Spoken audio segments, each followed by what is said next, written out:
अब तीसरी खबर की बात करेंगे जो कि मध्य प्रदेश की खबर है, लेकिन अब जुड़ गई है ये अंतर्राष्ट्रीय जगत से। जी हां, अखंड की बात करने पर पाकिस्तान बौखला उठा है। मध्य प्रदेश के मुख्यमंत्री डॉक्टर मोहन यादव के बयान से पाकिस्तान बौखलाया है। पाकिस्तानी के विदेश मंत्रालय ने सीएम के अखंड भारत वाले बयान को लेकर प्रेस रिलीज भी जारी किया है।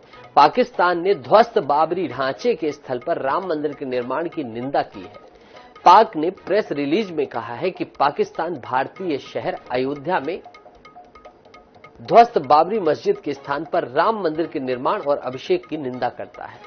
प्रेस रिलीज में कहा गया है कि संयुक्त राष्ट्र और अन्य प्रासंगिक अंतर्राष्ट्रीय संगठनों को भारत में इस्लामी विरासत स्थलों को चरमपंथी समूह से बचाने और भारत में अल्पसंख्यकों के धार्मिक और सांस्कृतिक अधिकारों की सुरक्षा सुनिश्चित करने में अपनी भूमिका निभानी चाहिए। पाकिस्तान भारत सरकार से मुसलमानों सहित धार्मिक अल्पसंख्यकों और उनके पवित्र स्थानों की सुरक्षा सुनिश्चित करने का आग्रह करता हुआ नजर आया, जबकि 32 मंदिर उसी वक्त ढा दिए गए थे जब बाबरी ढांचे का विध्वंस हुआ था पाकिस्तान में। अल्पसंख्यकों की आबादी 20% से घटकर 2% पर लगभग आ गई। खास तौर पर हिंदू की, उसे लेकर भी पाकिस्तान खामोश है। मध्य प्रदेश के मुख्यमंत्री ने क्या कहा था, अब वो जान लीजिए। दरअसल मध्य प्रदेश के मुख्यमंत्री डॉक्टर मोहन यादव ने राजधानी भोपाल में आयोजित हनुमान चालीसा पाठ कार्यक्रम में इतिहास के तौर पर इस प्राण प्रतिष्ठा समारोह की संज्ञा दी थी।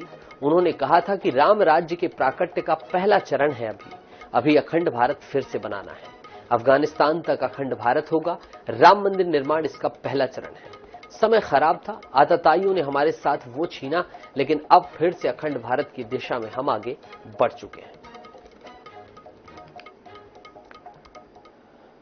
हम सब जानते हैं कि सिंध से जो विस्थापित लोग यहाँ आए, शरणार्थी आए, उसके पहले तो अखंड भारत था ही।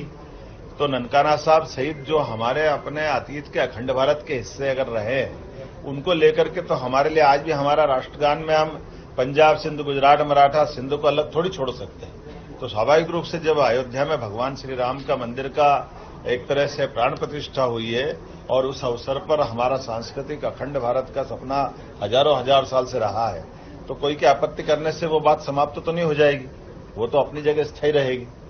बहुत बहुत धन्यवाद। तो आपने सुना सीएम डॉक्टर मोहन यादव को। उन्होंने कहा कि पंजाब, सिंधु, गुजरात, मराठा जो राष्ट्रगान में आता है उसमें भी सिंधु की बात होती है, तो अब अखंड भारत की बात हम क्यों न करें। स्वदेश शर्मा जी कांग्रेस प्रवक्ता हमारे साथ जुड़ गए हैं। सर, आप कैसे देखते हैं इस पूरे घटनाक्रम को? सीएम डॉक्टर मोहन यादव के बयान पर पाकिस्तान ने प्रतिक्रिया दी है। देखिए, माननीय मुख्यमंत्री महोदय सस्ती लोकप्रियता हासिल करने की जुगत में लगे हैं, अपना कद बढ़ाने के चक्कर में लगे हैं। माननीय मुख्यमंत्री को बिल्कुल अधिकार नहीं है, वो अपने मध्य प्रदेश की समस्याओं से जूझ रहे मध्य प्रदेश को निजात दिलाने के लिए काम नहीं कर पा रहे हैं। और अंतर्राष्ट्रीय स्तर पर ना तो ये संयुक्त राष्ट्र महासभा के महासचिव हैं, न ये केंद्र के कुछ है, ये केंद्र का मामला है। इस पर प्रदेश के किसी भी मुख्यमंत्री को बयानबाजी करना, मैं समझता हूँ सस्ती लोकप्रियता हासिल करने के अलावा कुछ भी नहीं है। ठीक है, पाकिस्तान की प्रेस रिलीज को कैसे देखते हैं स्वदेश जी आप? ये सब सारी चीजें पर बोलने की बात केंद्र की है, केंद्र इस पर उनके संज्ञान में ले और फिर केंद्र उसके बाद उसके साथ डिसीजन ले। मैं समझता हूँ कि उन्हें देना चाहिए, माननीय रक्षा मंत्री जी बोले या माननीय प्रधानमंत्री जी बोले, लेकिन मुख्यमंत्री जी जो बोल रहे हैं, मैं समझता हूँ ये इनका दर्शाता है कि ये सस्ती लोकप्रियता हासिल करने की जुगत में है। एक अगर पार्टी सितर स्वदेश जी की प्रतिक्रिया जानना चाहें कि पाकिस्तान ने जिस तरह से आरोप लगाए हैं, इसमें उन्होंने निंदा की है अयोध्या में राम मंदिर निर्माण को, इसको लेकर अगर आप अपना व्यक्तिगत मत जाहिर करना चाहें स्वदेश जी। तो उस विचारधारा की पार्टी वाले लोग हैं जिन्होंने कोई शोर शराबा नहीं किया था और एक इशारे में कर दिया था, अरे पाकिस्तान बड़ा है, अरे इसको अलग अलग कर देना चाहिए। और जब पता चला कि उसके 2 टुकड़े हो गए, बांग्लादेश बन गया अलग से, तो हम उस तरह के लोग हैं, हम प्रोपेगेंडा पर भरोसा नहीं करते, विश्वास नहीं करते। ठीक है स्वदेश जी, सत्येंद्र जैन जी जुड़ गए हैं, प्रवक्ता बीजेपी, इनका भी मत ले लेते हैं। सत्येंद्र जी, स्वदेश जी कांग्रेस से जुड़े हुए, इनका कहना है कि सिर्फ डॉक्टर मोहन यादव का बयान सस्ती लोकप्रियता हासिल करने के लिए है, मध्य प्रदेश के ज्वलंत मुद्दों से ध्यान भटकाने के लिए है। देखिए, बात डॉक्टर मोहन यादव ने कही है, तो सांस्कृतिक रूप से हम चाहते हैं कि अखंड भारत की संकल्पना जो है, आज भी देखिए पाकिस्तान क्यों चिंतित हो रहा है, मुझे लगता है देखिए इंडोनेशिया भी आता है उसी अखंड भारत में, वहां आज भी रामायण की राम कथाएं होती हैं। और जिस प्रकार से आप देखें कि थाईलैंड है, वहां पर किंग राम 10th चल रहे हैं, तो हर जगह भगवान राम व्याप्त हैं। जो सनातन संस्कृति है, सांस्कृतिक रूप से हम एक रहे हैं। तो वही बात है, मुझे लगता है पाकिस्तान, सबसे पहली बात है पाकिस्तान डर रहा है, क्योंकि अभी ईरान ने भी उनके ऊपर हमला कर दिया है, क्योंकि वहां इतना ज्यादा है। तो पाकिस्तान ही अकेला भयभीत हो रहा है, जबकि नेपाल भी उसी में आता है। अगर अखंड भारत की जो सांस्कृतिक रूप से बात करें हम, तो उसी में आता है, बांग्लादेश हुआ है और भी देश हैं।